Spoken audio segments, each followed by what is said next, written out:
সবাইকে শুভেচ্ছা। প্রিয় শিক্ষার্থী, নবম দশম শ্রেণী বাংলা ক্লাসে তোমাদের সাথে আছি আমি নূর নাহার বেগম, সহকারী শিক্ষক, হালিশহর মেহের আফজাল উচ্চ বিদ্যালয়, বন্দর, চট্টগ্রাম। কেমন আছো সবাই? আশা করছি ভালো আছো। দোয়াও করি ভালো থাকো। শুরুতেই অনুরোধ করছি আমাদের চ্যানেলটিকে সাবস্ক্রাইব করে আমাদের সাথে থাকার, আর যারা আমাদের সাথে আছেন তাদেরকে ধন্যবাদ। চিত্রে কি দেখছো? চরণ বা পা, জুতা। আমাদের আজকের পাঠ জুতা আবিষ্কার, রবীন্দ্রনাথ ঠাকুর। শিখন ফল। এই পাঠ শেষে শিক্ষার্থীরা কবি পরিচিতি বলতে পারবে, শুদ্ধ উচ্চারণে আবৃত্তি করতে পারবে, নতুন শব্দের অর্থ বলতে পারবে, কোনো নতুন বিষয় সামনে এলে ঠান্ডা মাথায় সমাধান করতে পারবে, অপরিকল্পিত কোনো কাজ সুষ্ঠুভাবে করা সম্ভব না তা বলতে পারবে। আমি আশা করব আজকের পাঠ শেষে তোমরা অবশ্যই এই শিখন ফলগুলো অর্জন করতে পারবে। লেখক পরিচিতি। রবীন্দ্রনাথ ঠাকুর। জন্ম 7 মে 1861, 25 বৈশাখ 1268। জন্মস্থান জোড়াসাঁকো, কলকাতা, ভারত। জীবনাবসান 7 আগস্ট 1941, 22 শ্রাবণ 1348। পিতার নাম মহর্ষি দেবনাথ ঠাকুর, পিতামহের নাম প্রিন্স তারাকানাথ ঠাকুর, তার ছদ্মনাম ভানুসিংহ ঠাকুর। সাহিত্যকর্ম ও পুরস্কার: মানসী, সোনাত্তরী, গীতাঞ্জলি, শেষের কবিতা, চোখের বালি ইত্যাদি তার উল্লেখযোগ্য গ্রন্থ।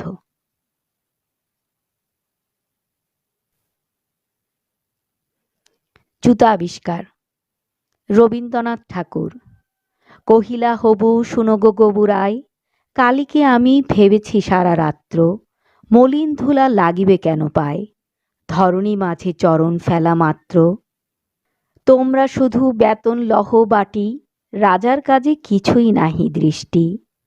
আমার মাটি লাগাই মোরে মাটি, রাজ্যে মোর একই এ অনাসৃষ্টি। শীঘ্র এর করিবে প্রতিকার, নইলে কারো রক্ষা নাহি আর। শুনিয়া গবু ভাবিয়া হল খুন, দারুণ ত্রাসে ঘর্ম বহে গাত্রে। পণ্ডিতের হইল মুখ চুন, পাত্রদের নিদ্রা নাহি রাত্রে। রান্নাঘরে নাইকো চরে হারি, কান্নাকাটি পড়িল বাড়ি মধ্যে। অশ্রু জলে ভাসায় পাকা দাড়ি, কহিলা গবু হবুর পাদপদ্মে। যদি না ধুলা লাগিবে তব পায়ে, পায়ের ধুলা পাইব কি উপায়ে। শুনিয়া রাজা ভাবিল দুলি দুলি, কহিল শেষে কথাটা বটে সত্য, কিন্তু আগে বিদায় করো ধুলি, ভাবিও পরে পদধূলির তত্ত্ব। ধুলা অভাবে না পেলে পদধূলা, তোমরা সবে মাহিনা খাও মিথ্যে। কেন বা তবে পুষিনু এতগুলা, উপাধি ধরা বৈজ্ঞানিক ভিত্তে। আগের কাজ আগে তো তুমি সারো, পরের কথা ভাবিও পরে আরো। আধার দেখে রাজার কথা শুনি, যতন ভরে আনিল তবে মন্ত্রী, যেখানে যত আছিল জ্ঞানী গুণী। দেশে বিদেশে যতেক ছিল জন্তি, বসিল সবে চশমা চোখে আটি। ফুরায় গেল 19 পিপে নস্য, অনেক ভেবে কহিল গেলে মাটি। ধরাই তবে কোথায় হবে শস্য। কহিল রাজা, তাই যদি না হবে, পণ্ডিতেরা রয়েছে কেন তবে। সকলে মিলি যুক্তি করি শেষে, কিনিল ঝাঁটা 17.5 লক্ষ। ঝাঁটের চোটে পথের ধুলা এসে, ভরিয়া দিল রাজার মুখ বক্ষ। ধুলায় কেহ মেলিতে নারে চোখ, ধুলার মেঘে পড়িল ঢাকা সূর্য। ধুলার বেগে কাশিয়া মরে লোক, ধুলার মাঝে নগর হলো উচ্চ। কহিল রাজা, করিতে ধুলা দূর, জগৎ হলো ধুলায় ভরপুর। তখন বেগে ছুটিল ঝাঁকে ঝাঁক, মশক কাকে 21 লাখ ভিস্তি। পুকুরে বিলের রহিল শুধু পাক, নদীর জলে নাইকো চলে কিস্তি। জলের জীব মরিল জল বিনা, ডাঙার প্রাণী সাঁতার করে চেষ্টা। পাকের তলে মজিল বেচা কেনা, সর্দি জ্বরে উজাড় হলো দেশটা। কহিল রাজা, এমনি সব গাধা, ধুলারে মারি করিয়া দিল কাদা। আবার সবে ডাকিল পরামর্শে, বসিল পুনঃ যতেক গুণবন্ত। ঘুরিয়া মাথা হেরিল চোখে শস্যে, ধুলার হায় নাইকো পায় অন্ত। কহিল মহি মাদুর দিয়া ঢাকো, ফরাসপাতি করিব ধুলা বন্ধ। কহিল কেহ রাজারে ঘরে রাখো, কোথাও যেন থাকে না কোনো রন্ধ। ধুলার মাঝে না যদি দেন পা, তাহলে পায়ে ধুলা তো লাগে না। কহিল রাজা, সে কথা বড় খাঁটি, কিন্তু মোর হতেছে মনে সন্দেহ। মাটির ভয়ে রাজ্য হবে মাটি, দিবস রাত্রি রহিলে আমি বন্ধ। কহিল সবে, চামারে তবে ডাকি, চর্ম দিয়া মরিয়া দাও পৃথ্বী। ধুলির মহি ঝুলির মাঝে ঢাকি, মহিপতির রহিবে মহাকীর্তি। কহিল সবে, হবে সে অবহেলে, যোগ্য মতো চামার যদি মেলে। রাজার চর থাইল হেথা হোথা, ছুটিল সবে ছাড়িয়া সব কর্ম। যোগ্য মতো চামার নাহি কোথা, না মিলে এত উচিত মতো চর্ম। তখন ধীরে চামার কুলপতি কহিল এসে ঈষৎ হেসে বৃদ্ধ, বলিতে পারি করিলে অনুমতি, সহজে যাহে মানুষ হবে সিদ্ধ। নিজের দুটি চরণ ঢাকো, তবে ধরণী আর ঢাকিতে নাহি হবে। কহিল রাজা, এত কি হবে সিধে, ভাবিয়া মল সকল দেশ শুদ্ধ। মন্ত্রী কহে, ব্যাটারে শুল বিধে, কারার মাঝে করিয়া রাখো রুদ্ধ। রাজার পদ চর্ম আবরণে, ঢাকিল বুড়া বসিয়া পদ পান্তে। মন্ত্রী কহে, আমারও ছিল মনে, কেমনে বেটা পেরেছে সেটা জানতে। সেদিন হতে চলিল জুতা পরা, বাঁচিল গবু রক্ষা পেল ধরা।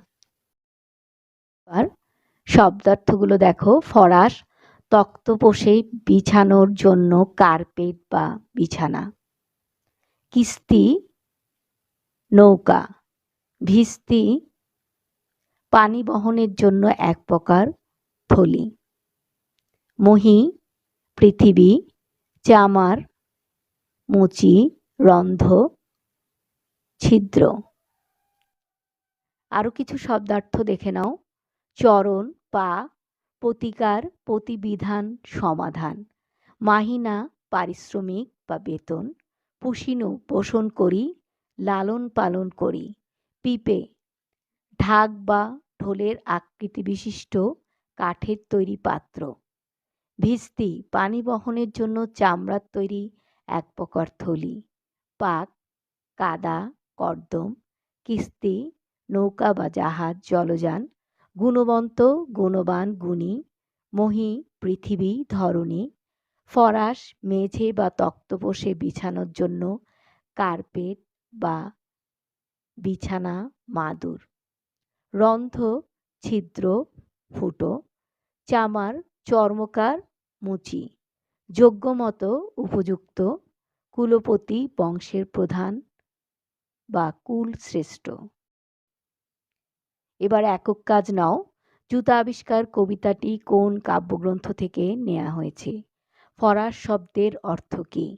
জুতা আবিষ্কার কবিতাটি চরণ সংখ্যা কত?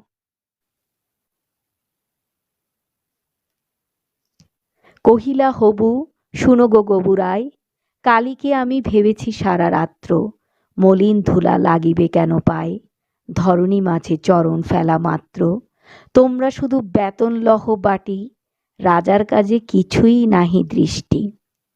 জুতা আবিষ্কার রবীন্দ্রনাথ ঠাকুরের একটি বিখ্যাত কবিতা।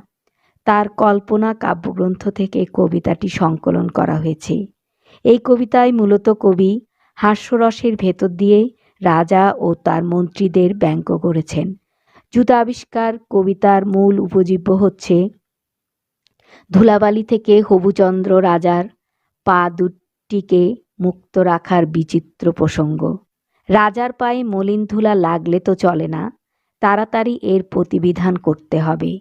তাই রাজা মন্ত্রীদের ডেকে রাজ্য থেকে ধুলাবালি দূর করার নির্দেশ দেন।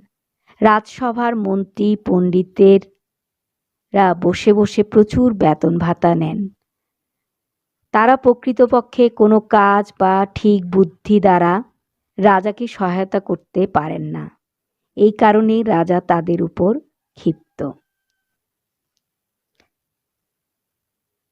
শুনিয়া গবু ভাবিয়া হল খুন, দারুণ ত্রাসে ঘর্ম বহে গাত্রে, পণ্ডিতের হইল মুখ চুন, পাত্রদের নিদ্রা নাহি রাত্রে। রাজা সবাইকে রাজ্য থেকে ধুলা দূর করার উপায় খুঁজে বের করতে নির্দেশ দিয়েছেন। যদি কেউ সেই উপায় ভেবে না পায়, রাজা তাদের কঠোর শাস্তি দেবেন। রাজার এই কথা শুনে গবু ভাবতে ভাবতে অস্থির হয়ে উঠল। ভয়ে পণ্ডিতের মুখ কালো হয়ে গেল, পাত্রদের রাতের ঘুম হারিয়ে গেল উপায় ভাবতে ভাবতে। আধার দেখে রাজার কথা শুনি যতন ভরে আনিল তবে মন্ত্রী, যেখানে যত আছিল জ্ঞানী গুণী, দেশ বিদেশের যতেক ছিল যন্ত্রী। জুতাবিষ্কার একটি হাস্যরসাত্মক ব্যঙ্গ কবিতা। রাজা মন্ত্রীদের ডেকে রাজ্য থেকে ধুলাবালি দূর করার নির্দেশ দেন। রাজার নির্দেশ বাস্তবায়নের উপায় ভাবার জন্য সবাই তোড়জোড় শুরু করলেন। বসিল সবে চশমা চোখে আটি, ফুরায় গেল অনিশ পিপে নস্য, অনেক ভেবে কহিল গেলে মাটি, ধরায় তবে কোথায় হবে শস্য। কহিল রাজা, তাই যদি না হবে পণ্ডিতেরা রয়েছে কেন তবে। চোখে চশমা এঁটে বসল সবাই। এত তোড়জোড়ের পরও ফলাফল শূন্য। মাটি ধরায় না থাকলে শস্য কিভাবে উৎপাদন হবে এমন অজুহাত দিলে রাজা বলে, ধুলা দূর করার উপায় বের করতে না পারলে বুঝব তোমরা বিনা কাজে এতদিন বেতন নিয়েছ। সকলে মিলি যুক্তি করি শেষে কিনিল ঝাঁটা 17.5 লক্ষ। ঝাঁটের চোটে পথের ধুলা এসে ভরিয়া দিল রাজার মুখ বক্ষ। ধুলার বেগে কাশিয়া মরে লোক, ধুলার মাঝে নগর হলো উচ্চ। রাজার নির্দেশ বাস্তবায়নে মন্ত্রীগণ রাজ্যের ধুলাবালি ঝাড় দেবার সিদ্ধান্ত নেন। 17.5 লক্ষ ঝাঁটা কেনা হলো। রাজ্যের ধুলাবালি ঝাড় দেওয়ার সাথে সাথে এক নতুন সমস্যার সৃষ্টি হয়।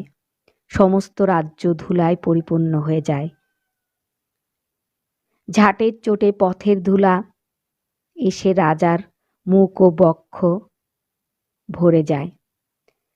ধুলায় কেউ চোখ মেলতে পারে না। ধুলার মেঘে সূর্য ঢাকা পড়ে যায়, বেড়ে যায় মানুষের কাশি। তখন বেগে ছুটিল ঝাঁকে ঝাঁক, মশক কাখে 21 লাখ ভিস্তি। নদীর জলে নাইকো চলে কিস্তি, জলের জীব মরিল জল বিনা, ডাঙ্গার প্রাণী সাঁতার করে চেষ্টা। এ সময় ধুলি হতে রক্ষার আবার নতুন বুদ্ধি আটল সবাই।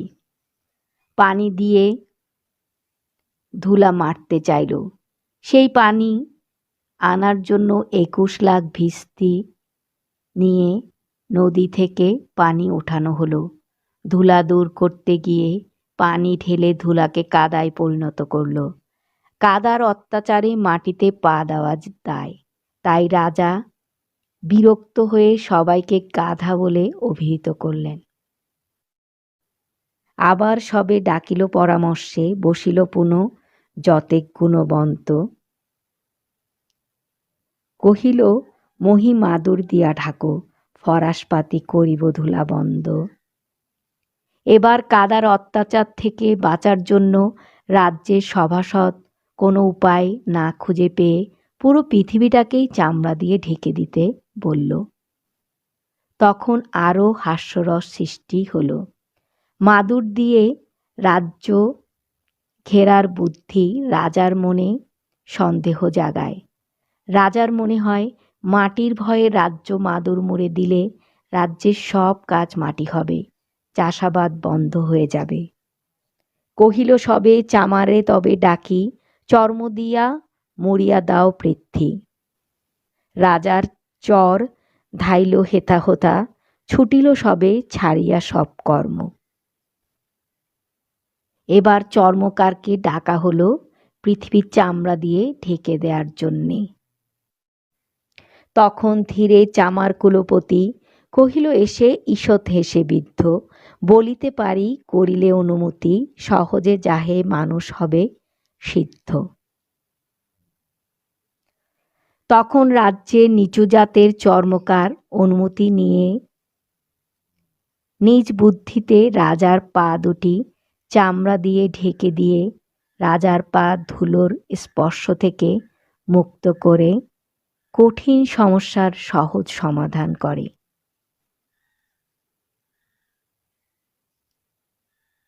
কহিল রাজা এত কি হবে সিধে, ভাবিয়া মল সকল দেশ শুদ্ধ। মন্ত্রী কহে ব্যাটারে শুল বিধে, কারার মাঝে করিয়া রাখো রুদ্ধ। রাজার সমস্যা সমাধানে ব্যর্থ হয় মন্ত্রী। এ সময় ছোট জাতের চামার কুলপতি রাজার সমস্যা সমাধানে এগিয়ে এলে মন্ত্রী তাকে অবজ্ঞা করে শুল বিধে কারাগারে নিক্ষেপ করতে চায়। রাজার পদ চর্ম আবরণে ঢাকিল বুড়া বসিয়া পদপ্রান্তে। মন্ত্রী কহে আমারও ছিল মনে, কেমনে বেটা পেরেছে সেটা জানতে। সেদিন হতে চলিল জুতা পরা, বাঁচিল গবু রক্ষা পেল ধরা। শেষ পর্যন্ত রাজ্যের চামার কুলপতি নিজ বুদ্ধিতে রাজার পা দুটি চামড়া দিয়ে ঢেকে দেয়। এভাবে জুতা আবিষ্কারের মাধ্যমে রাজার পা ধুলা থেকে মুক্তি পায়। কিন্তু আমাদের সমাজে কিছু ধূর্ত প্রকৃতির লোক আছে যারা অন্যের বুদ্ধিকে নিজের বুদ্ধি বলে চালাতে চেষ্টা করে। মন্ত্রী ঠিক তেমনি মুচির বুদ্ধিকে নিজের বুদ্ধি বলে চালানোর চেষ্টা করেছে। এবার জোড়ায় কাজ নাও, চোখে চশমা এঁটে বসল কারা। কার কথা শুনে রাজা গবুরায় আধার দেখে, কোথায় রাজার মতে অনাসৃষ্টি হয়েছিল। দলীয় কাজ নাও, রাজার পা কিভাবে ধুলি মুক্ত হয়েছিল। জুতা আবিষ্কার কবিতার আলোকে ব্যাখ্যা করো। এবার মূল্যায়নের প্রশ্ন, রবীন্দ্রনাথ ঠাকুরের লেখা দুটি কাব্যগ্রন্থের নাম বলো। হবুকে, বিসর্জন ও রক্তকরবীর মধ্যে কিসের মিল আছে? বাড়ির কাজ নাও। মহিপতির রহিবে মহাকীর্তি, জুতা আবিষ্কার কবিতার আলোকে উক্তিটির বিশ্লেষণ করো। বাড়ির কাজের খাতা অবশ্যই বিষয়ভিত্তিক আলাদা আলাদা হতে হবে। আজকের ক্লাসটি যদি আবার দেখতে চাও তাহলে শেয়ার করো। প্রশ্ন থাকলে কমেন্টে লিখে জানাও। সংসদ টিভিতে প্রচারিত আমার ঘরে আমার স্কুল এবং বিদ্যালয়ের অনলাইন ক্লাস নিয়মিত করবে এবং বাড়ির কাজ প্রস্তুত রাখবে। সবাইকে অভিনন্দন। আগামী ক্লাসে দেখা হবে। আল্লাহ হাফেজ।